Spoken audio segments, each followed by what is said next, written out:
জীবন। জীবন থাকলে লক্ষ্য অবশ্যই থাকবে। যদি লক্ষ্য থাকে তার পথ অবশ্যই থাকবে। যদি পথ থাকে তাহলে বাধা অবশ্যই থাকবে। আর এর উপরেই নির্ভর করে যে আমরা জীবনে সফল হব না অসফল, পুরস্কারের ভাগীদার হব নাকি তিরস্কারের। মনে করুন আপনাকে একটা কাজ করতে হবে, আপনাকে পর্বত আরোহণ করতে হবে, আর সেই পথের ঢাল আপনাকে একাধিকবার ফেলে দেবে। পাথর আপনাকে একাধিকবার আহত করবে। এই অবস্থায় কি করবেন?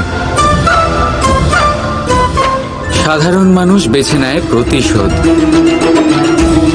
সেই পর্বতকে নষ্ট করে দেওয়ার চিন্তা ভাবনা করে, তার ভিতকে নড়িয়ে দেওয়ার কথা ভাবে সেই মানুষ।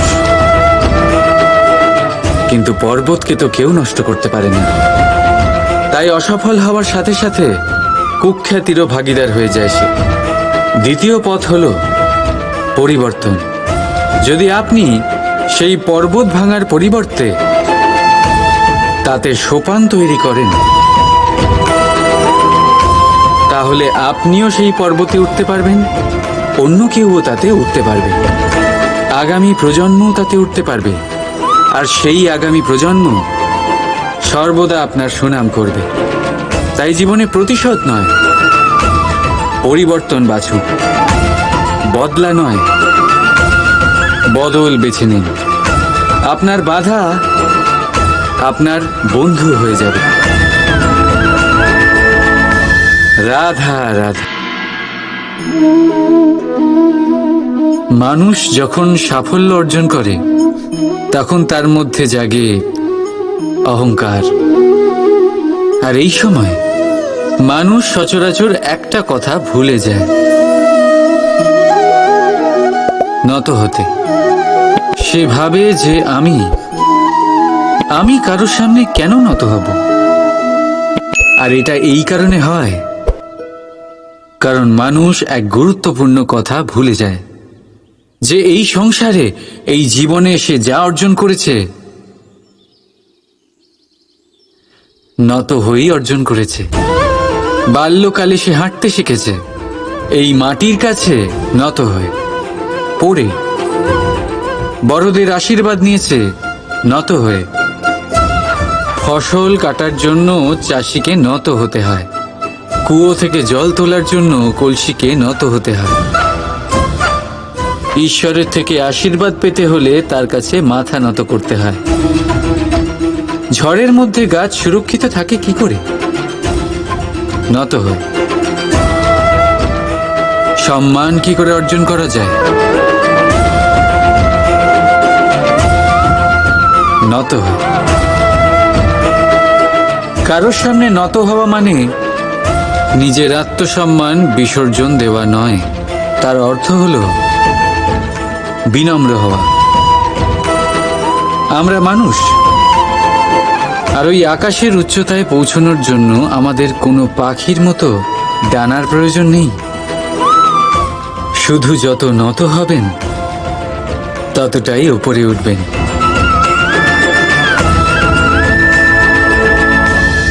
রাধা রাধা। ঘৃণা, প্রেম, রেগে যাওয়া, মান ভাঙানো, ভুলে যাওয়া, এই সকল অনুভূতি মানুষের জীবনে অত্যন্ত গুরুত্বপূর্ণ। মানুষের এই অনুভূতিগুলো না থাকলে মানুষ একটা যন্ত্রের থেকে বেশি আর কিচ্ছু না। কিন্তু এই অনুভূতি আপনি ভুল দিকে চালিত করলে এরাও আপনাকে আর মানুষের মতো বাঁচতে দেবে না।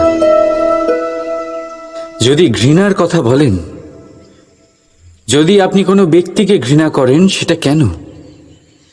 ব্যক্তিকে ঘৃণা করবেন কেন? ঘৃণা করুন তার স্বভাবগুলিকে, সেই স্বভাবগুলিকে যা সেই ব্যক্তিকে অপ্রিয় করে তুলছে। কারণ স্বভাব পাল্টানো যায়। সেইভাবেই রাগ করুন, কিন্তু তাদের কথায়, তাদের উপরে নয়। কারণ কথা বদলে দেওয়া সম্ভব। ভুলতে হলে ভুলুন তাদের ত্রুটি, তাদের নয়, কারণ ভুল অবশ্যই শুধরে নেওয়া যায়। প্রেম করুন তবে তাদের আত্মার সাথে, তাদের অনুভূতির সাথে, শরীরের সাথে নয়, কারণ শরীর হলো নশ্বর। বলুন কিন্তু খারাপ ভাবে নয়, ভালোবেসে। রাধা রাধা। আমাদের শরীর প্রকৃতির সর্বশ্রেষ্ঠ রচনা। যে অঙ্গ প্রত্যঙ্গ আমরা লাভ করেছি প্রত্যেকটির মধ্যে একটি নিজস্ব বার্তা রয়েছে। একটু ভেবে দেখুন, দুটি চোখ দিয়েছে দেখার জন্য, দুটি কান দিয়েছে শোনার জন্য, নাসিকাও আছে দুটি, দুটি হাত দিয়েছে দ্বিগুণ পরিশ্রম করার জন্য, কিন্তু জীব শুধুমাত্র একটি। তার উপরেও তীক্ষ্ণ বলিষ্ঠ দাঁত দিয়েছে তার রক্ষার জন্য। কখনো ভেবে দেখেছেন কেন?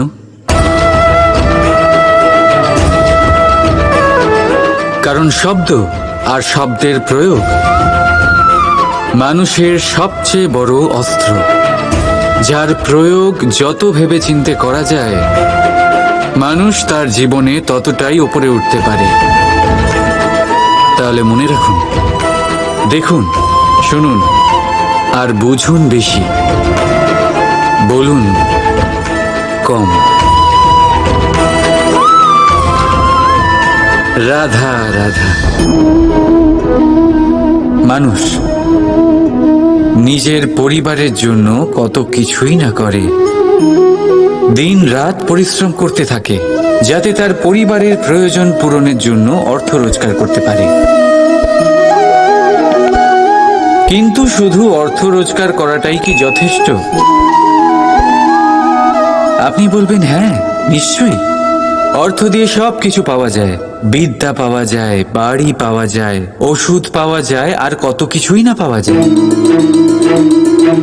এই সব একটা পর্যায় পর্যন্ত সঠিক, কিন্তু একটু মন দিয়ে ভেবে দেখুন, যখন কোনো শিশু অসুস্থ হয়ে পড়ে তখন সে ওই তিক্ত ওষুধ কেন খেয়ে নেয়? এই জন্য কারণ ওর পিতা সেই ওষুধ অর্থ দিয়ে কিনেছে? না, বরং এই জন্য কারণ তার পিতা যে তার সামনে দাঁড়িয়ে, তার উপরে তার বিশ্বাস আছে, বিশ্বাস আছে যে উনি তার কিচ্ছু হতে দেবেন না। এই বিশ্বাস, এই সংস্কার, এই শিক্ষা কখনো অর্থ দিয়ে পাওয়া যায় না।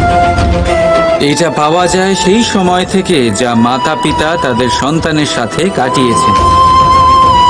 তাই জীবনে অর্থ অবশ্যই উপার্জন করুন, কিন্তু নিজের পরিবারকেও সময় দিন,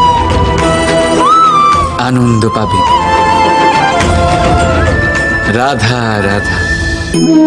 কখনো কোনো পাখিকে দেখেছেন? যখন তারা ডিম পাড়তে প্রস্তুত হয় তখন তারা সবচেয়ে আগে একটা স্থান খোঁজে, একটা স্থান যা বর্ষা, রৌদ্র আর শত্রুর থেকে সুরক্ষিত হয়। তারপর তারা বাসা তৈরি করে, তারপরেই ডিম পাড়ে, আর তারপর যখন সেই ডিম ফুটে তার সন্তানদের জন্ম হয়, সে তাদের খাবার খাওয়ায়, তাদের রক্ষণাবেক্ষণ করে। কিন্তু যখন তাদের ডানা গজায় তখন না সে তাদের খাবার দেয় আর না তাদের বাসা বানাতে শেখায়, শুধুমাত্র তাদের উড়তে শেখায় সে। তারপর সেই বাচ্চারা আকাশে উড়তে শিখে নিজেরাই নিজেদের খাবার জোগাড় করতে শিখে যায়, নিজেরাই নিজেদের বাসা বানাতে শিখে যায়। আর আমরা মানুষেরা কি করি? আমাদের সন্তান বড় হয়ে যাওয়া সত্ত্বেও তাদের নিয়ে সর্বদা দুশ্চিন্তা করি। তার জন্য আমরা গৃহ নির্মাণের চেষ্টা করি, নিজের সন্তানকে আরো শক্তিশালী করে গড়ে তোলার বদলে তাকে আমরা দুর্বল করে দিই। জীবনে সেটাই করুন যা একটা পাখি করে। নিজের সন্তানকে আকাশে ওড়ার শিক্ষা দিন, সংস্কার দিন, আর একটা নির্দিষ্ট সময়ের পরে তাকে নিজের আকাশ নির্ধারণ করতে মুক্ত করে দিন। রাধা রাধা। কখনো বৃষ্টির জন্য হওয়া কাদার মধ্যে দিয়ে আপনি নিজের বাড়ি ফিরেছেন? পাদুকা পরার জন্য আপনি ওই কাদা থেকে অবশ্যই বেঁচে যান, কিন্তু সেই পাদুকা থেকে আগত নোংরা কাদার ছিটে আপনার বস্ত্রকে ময়লা করেই দেয়। কিন্তু তাও সেই ছিটের জন্য আপনার বস্ত্র ময়লা হয়ে যাবে, সেই জন্য আপনি পাদুকা পরা ছেড়ে দেন না। ঠিক সেইভাবেই জীবনে এমন কিছু মানুষও আসেন যারা পাদুকার মতো হন, যারা আপনাকে কাদার থেকে বাঁচিয়ে নেন, কিন্তু বস্ত্ররূপী আপনার মনের উপরে আশঙ্কার দাগ ছেড়ে যান। এইসব মানুষের জন্য নিজের মন ছোট করার কোনো প্রয়োজন নেই। প্রয়োজন আছে শুধু এটা ভাবার যে আপনি নিজের পা কাদার থেকে বাঁচাবেন নাকি আপনার বস্ত্র। জীবনে গম্ভীর হওয়া ভালো কথা, কিন্তু সমস্ত বিষয় যদি গম্ভীরভাবে ভাবতে থাকেন তাহলে জীবনের আনন্দটাই শেষ হয়ে যাবে। এই সংসার অস্থায়ী, এখানে এমন কিছুই নেই যা চিরকাল জীবিত থাকবে। তাই যতক্ষণ এই জীবন আছে সন্তুষ্টি আর আনন্দ নিয়ে বাঁচুন। নিজের ওপর আগত কাদার ছিটের দিকে মন দেবেন না, শুধু আনন্দ বিতরণ করুন। মন প্রসন্ন হয়ে বলবে রাধা রাধা। আপনি এই সংসারে এমন অনেক মানুষ চেনেন যারা অত্যন্ত স্বার্থপর, যারা শুধুমাত্র প্রয়োজন পড়লেই আপনার কথা মনে করে। তাছাড়া বহু বছর তাদের দেখাই পাওয়া যায় না, কিন্তু যখনই তাদের আপনার সাহায্যের প্রয়োজন পড়ে হাত জোর করে আপনার সামনে এসে উপস্থিত হয়। বড়ই রাগ হয় এদের ওপরে, মন ভারী হয়ে ওঠে। মন এই কথাই বলে যে এই ব্যক্তির সাহায্য করা উচিত নয়, কিন্তু আপনি এরকম কখনোই করবেন না। আপনি বলবেন কেন বলছি আমি এই কথা? মনে রাখবেন, আলোর খোঁজ মানুষ শুধুমাত্র তখনই করে যখন অন্ধকার গভীরতর হয়। তাকে স্বার্থপর ভেবে নিজের মনকে বিচলিত করবেন না। নিজেকে আলো মনে করে আনন্দে থাকুন। ভাগ্যবান মনে করুন নিজেকে, যে কারোর বিপদের সময় তার আপনার কথা মনে পড়েছে, যে আপনি এই সংসারে কাউকে সাহায্য করার যোগ্যতা রাখেন। এই জীবনে কেউ স্বার্থপর বলে নিজের দৃষ্টিভঙ্গি কখনোই পাল্টাবেন না। শুধুই নজর রাখুন নিজের পরমার্থের ওপরে। মন প্রসন্ন হয়ে বলবে রাধা রাধা। মানুষ বড়ই বিচিত্র প্রাণী। এই মানুষ যখন তার হাত খালি থাকে তখন তার চোখ স্বপ্নে ভরা থাকে। যখন হারাবার কিছুই থাকে না তখন অর্জন করার চেষ্টা করে যায় সে নির্ভয় হয়ে এগিয়ে চলে প্রত্যেক সংকট, প্রত্যেক বিপদের সম্মুখীন হয়ে। কিন্তু যখন হাত ভরে যায় তখন স্বপ্ন দেখাই বন্ধ করে দেয় সে। যা পেয়েছে তা যাতে হারিয়ে না ফেলে সেই ভয়, সংকট ও বিপদের সম্মুখীন হওয়া বন্ধ করে দেয়। সেই পথটাই ভুলে যায় যাতে চলে সে সাফল্য অর্জন করেছে। এটা অনুচিত। জীবনে যে কোনো পরিস্থিতি আসুক, যে কোনো অবস্থায় থাকুন, আহ্বানগুলোকে স্বীকার করুন। কারণ যদি আপনি সেই আহ্বান স্বীকার করেন তবেই আপনি এই সংসারকে কিছু দেওয়ার উপযোগী হয়ে উঠবেন।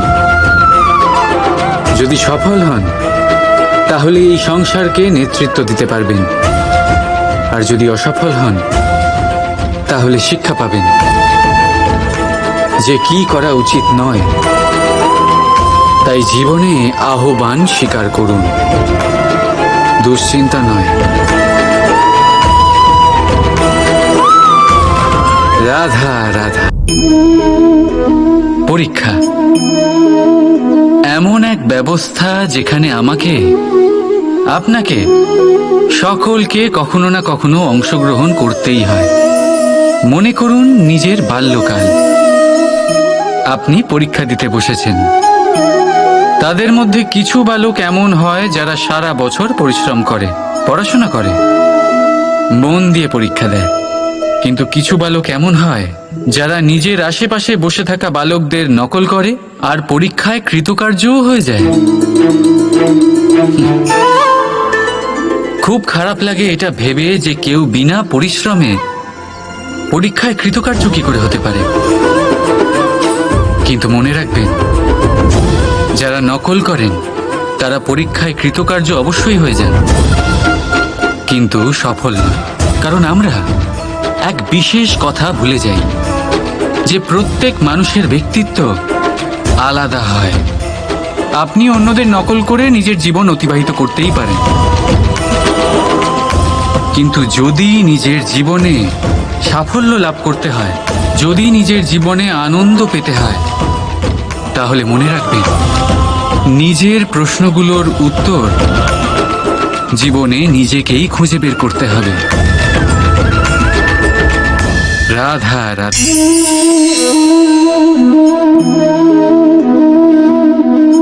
দুধ আর মাখন।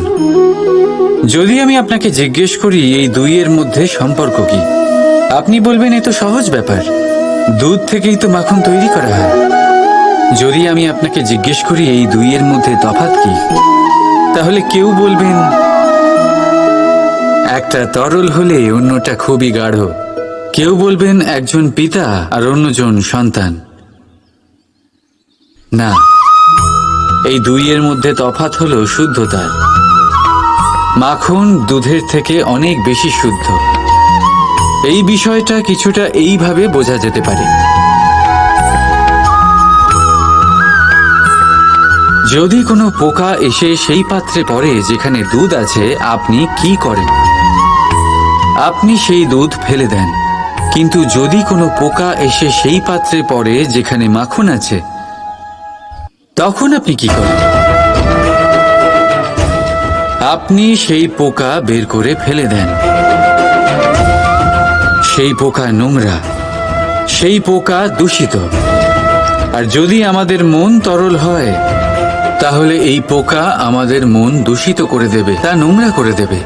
কিন্তু যদি আমাদের মন মাখনের মতো শুদ্ধ হয়, তাহলে কুচিন্তা আপনা থেকেই চলে যাবে।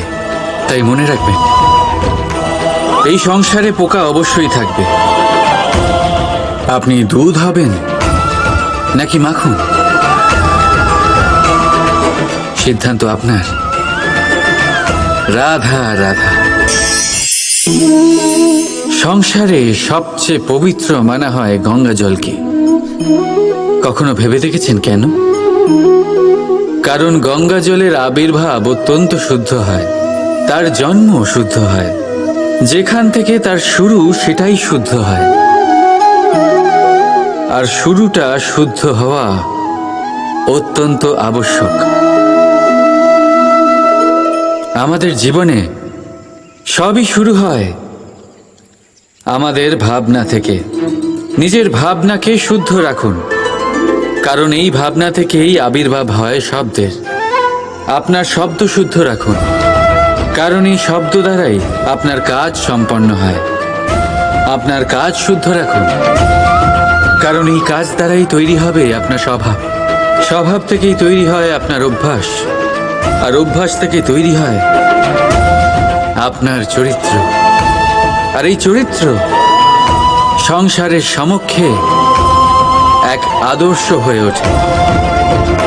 তাই ভাবনা থেকে আদর্শের এই যাত্রা শুভ তখনই হয়ে ওঠে যখন আপনার ভাবনা শুদ্ধ হয়।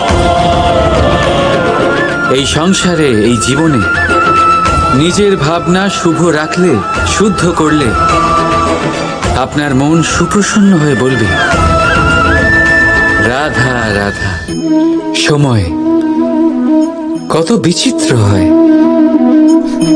সময় আমাদের পক্ষে থাকলে আমরা নিজেদের রাজা মনে করে নিই, আর সেই সময় যদি বিপক্ষে চলে যায়, তাহলে তাহলে নিঃস্ব হতে সময় লাগে না।